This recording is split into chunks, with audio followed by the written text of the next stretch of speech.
Hello, hello et bienvenue dans le logiciel. Aujourd'hui, je vous ai fait un titre un peu bizarre et un peu contradictoire surtout, puisque cet épisode s'intitule «Je suis perdue, mais je sais ce que je veux faire», ce qui est un peu contradictoire, on va pas se mentir là-dessus.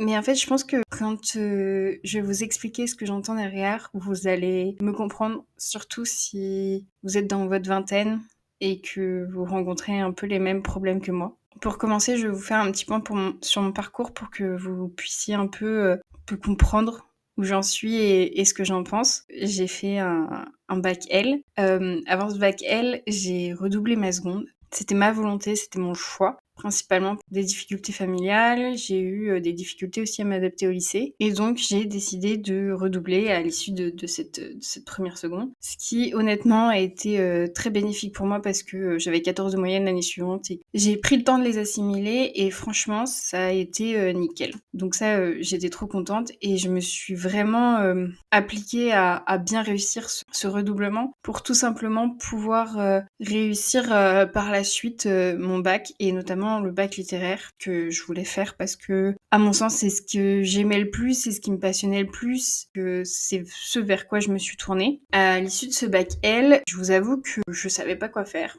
Pour moi, les études, c'était un peu un choix tout trouvé, j'ai envie de dire, sur quelque chose de, j'allais dire classique, mais en fait, dans ma famille, c'est pas tant si classique que ça, puisque en fait, il y a que ma mère qui a fait des études. Mais dans moi, mon imaginaire et même dans le monde dans lequel j'ai baigné, notamment scolaire, faire des études, c'était la suite logique. Donc je me suis dit, bah je vais faire des études. Pour le coup, moi j'hésitais entre deux licences. Une licence lettres-langues, donc en gros c'est les plus gros yeux de lettres et les plus gros yeux de LLCE. Donc tout ce qui est littérature, notamment c'était en anglais, mais ça peut être dans différentes langues. Et de base, je voulais prendre anglais, espagnol, italien. J'étais une quiche en espagnol, donc ça s'est confirmé. Donc j'ai choisi la continuité un peu de ce que je faisais, donc avec la bilicence lettres-langues, puisque c'était à la fois de la littérature française, à la fois de la littérature anglaise. C'était vraiment la continuité et la suite de mon bac L. Et du coup, je suis vraiment partie là-dessus en me disant, bah, ça le fera. Franchement, je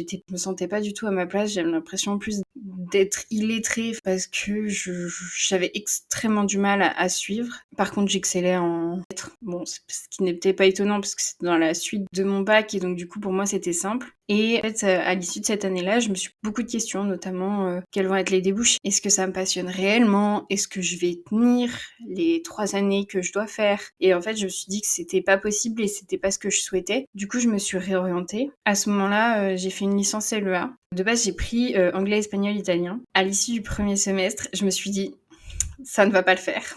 Puisque je me concentrais et me focalisais réellement sur plus l'espagnol que les deux autres langues. Alors l'anglais, j'en pâtissais pas parce que j'écoute énormément de séries en anglais et tout, et pour le coup ça m'aide énormément, enfin ça m'a toujours aidé énormément à apprendre l'anglais, puisque en fait je suis arrivée au lycée personnellement, mais j'étais une brêle. C'est-à-dire que mon premier trimestre en anglais au lycée, j'avais 5,5 de moyenne. Oui, c'est peu.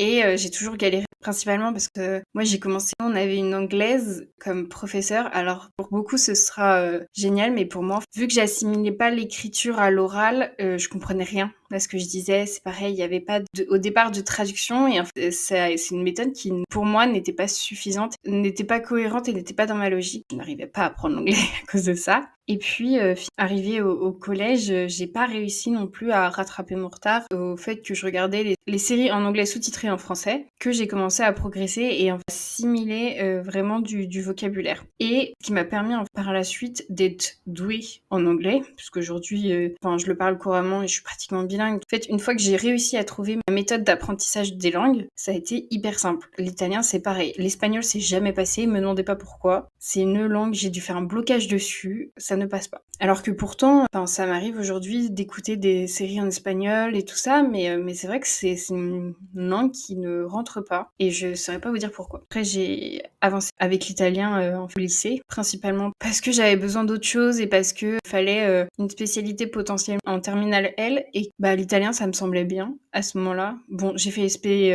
anglais au final, donc ça m'a fait des petits points en plus. Cette, licence, c'est l'espagnol prenant beaucoup, beaucoup trop de place sur mon temps d'apprentissage et mon temps de... En plus, avec l'italien, je me mélangeais les pinceaux, j'étais là, je fais, c'est pas une bonne idée. Donc j'ai totalement arrêté l'espagnol, j'ai fait ciao et je me suis concentrée sur l'italien. Ce qui au final m'a bien servi parce que ça m'a aidé à reprendre le sport, à découvrir aussi d'autres cultures parce qu'on avait un cours de culture du monde et je suis vraiment contente de ça. À la suite d'Erasmus en Italie, en tout cas les 6 premiers mois puisque après il y a eu le Covid, voilà notre cher ami. Je suis rentrée en urgence, j'ai été rapatriée, je me suis rapatriée toute seule. Mais en tout cas je suis rentrée et par la suite j'ai postulé dans des masters. Je n'ai été prise à aucun, principalement parce que dans mes lettres de motivation étaient, à mon goût, quelque peu bancales. Mais en fait, c'est pas vraiment étonnant parce que j'avais pas de projet prédéfini, je savais pas vers trop quoi me tourner. J'étais pas très à l'aise avec le fait de poursuivre mes études et surtout, je savais vraiment pas où aller. Ce qui fait que j'ai eu un an de pause, une année sabbatique forcée un peu, pendant laquelle j'ai travaillé, ce qui m'a aussi permis, parce que je voulais faire, comment je voulais le faire, et d'intégrer une école de communication. C'est une école qui a un coût, on va pas se mentir. Les écoles de communication sont rarement gratuites.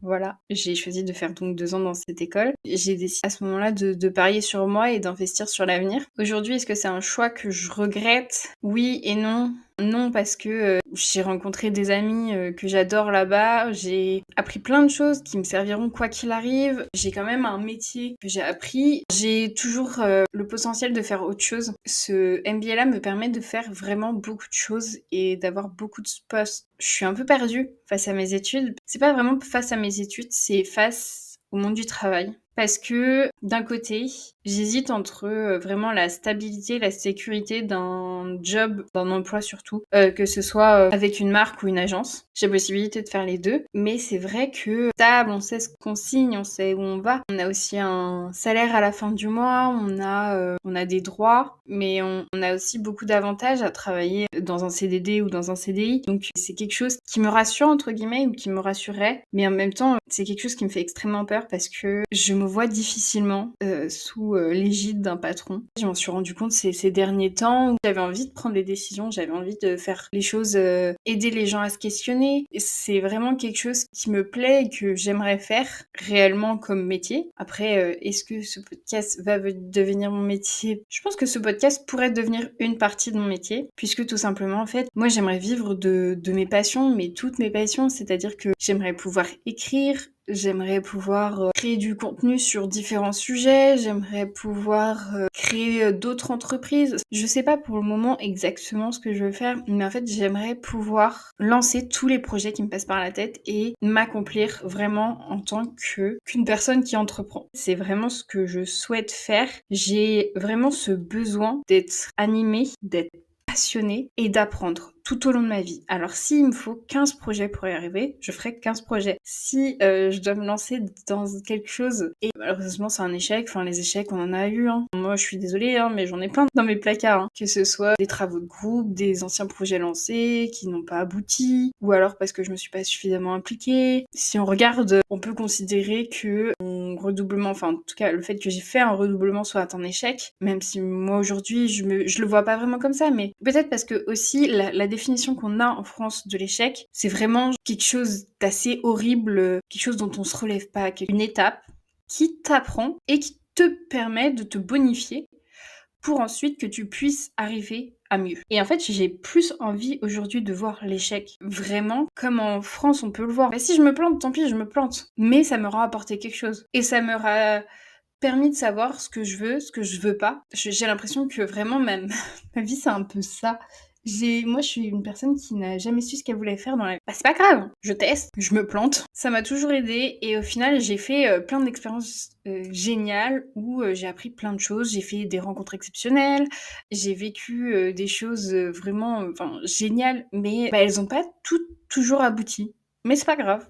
parce que j'ai fait des choses que à la fin c'est positif. Je pense que c'est ça que je veux garder en tête. C'est que certes pour le moment je suis perdue et j'hésite entre plusieurs choses, mais au final je pense que je vais prendre la voie de l'entrepreneuriat tout simplement parce que c'est ce qui m'anime. C'est tester, découvrir, apprendre, c'est vraiment ce qui m'anime et c'est quelque chose que je peux vraiment faire avec l'entrepreneuriat et pas forcément le faire en entreprise. Je sais qu'il y a des entreprises qui permettent de faire ça, mais j'avoue, j'ai envie de créer la mienne et je pense que c'est ce dans quoi je m'épanouirais. Après, je me suis aussi donné une deadline, c'est-à-dire que pour le coup, moi, je dois être dans la région où je suis actuellement jusqu'à fin septembre parce que j'ai le mariage d'une de mes meilleures amies. Mais après ça, je suis libre. Si j'ai envie de partir faire un PVT en Nouvelle-Zélande, je partirai faire un PVT en Nouvelle-Zélande. Si je dois aller en Angleterre faire un job pour une entreprise, mais après ça, je suis libre. Si j'ai envie de partir faire un PVT en Nouvelle-Zélande, je partirai faire un PVT en Nouvelle-Zélande.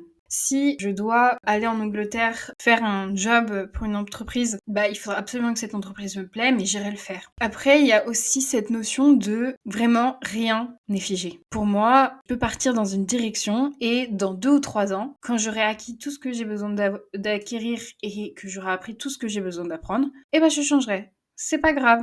Mais au moins, j'aurai testé et j'aurai évalué si c'est pour moi ou pas. Donc vraiment, à l'heure actuelle, le seul conseil que je peux vous donner, c'est tenter, au pire échouer, recommencer si vous en avez besoin pour savoir si c'est vraiment votre voie. Et si ça ne l'est pas, les gars, changez de voie. Hein.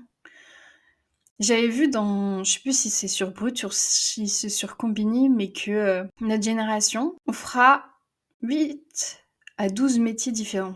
Instinct et flamme, tant vous dire que si vous changez de voie, c'est pas grave. Hein. Parce que vous en avez 8 à 12 autres qui vous attendent. Donc au contraire, changez de voie, testez, adaptez-vous. En plus, ça va vous permettre de gagner, mais en compétences, dans votre capacité à vous adapter, mais aussi énormément d'autres choses de qualité. Peu importe ce que vous testez, vous n'en sortirez jamais sans rien. Vous apprendrez toujours quelque chose. Donc testez autant que vous voulez. Testez autant que vous pouvez. Alors je dis pas, il y a des fois, il y a la peur qui se met en travers du chemin. Croyez-moi, la peur, je connais. Mais si j'avais écouté ma peur, j'aurais pas fait tout un tas de trucs complètement fous. Et je serais pas aussi fière de certaines choses dans ma vie aujourd'hui. Et je pense que c'est vraiment à prendre en compte. Sautez le pas, vous n'aurez rien de mieux à faire. Après, il y a aussi tout ce qui est finance. Je pense qu'on peut toujours trouver... Au pire, vous travaillez 4-5 mois dans un job alimentaire, un job qui casse les pieds, on va pas se mentir, mais qui va vous permettre d'avoir de l'argent. Vous mettez cet argent de côté et après, vous faites ce que vous avez envie. Mais vraiment, ne vous laissez pas abattre. Si vous avez vraiment la foi et si vous avez vraiment envie de le faire, vous trouverez toujours un moyen de le faire. Même si ça prend du temps, même si c'est compliqué. Honnêtement, parfois, un facteur chance. Mais je pense que si vraiment on y croit, si vraiment on se donne les moyens, on peut y arriver. Et si ça ne marche pas, c'est que c'était pas forcément la bonne voie pour nous, mais au moins, on aura appris des choses. Et on peut toujours faire autour de ce qu'on avait prévu de faire. Par exemple, moi j'ai un exemple, ma mère de base, elle voulait être assistante sociale. Pour ça, elle a fait des études de psycho. Finalement, elle a fini psycho. Elle s'était mise en tête une voie et finalement, elle a bifurqué sur une autre. C'est pas un problème. Ne vous limitez pas et ne vous arrêtez pas à ce que vous pensez ou à ce qu'on vous dit. Vous avez toujours le moyen de trouver ce qui vous plaît. Sur ce, je vous souhaite déjà une très belle journée, une très bonne semaine et je vous dis à jeudi prochain.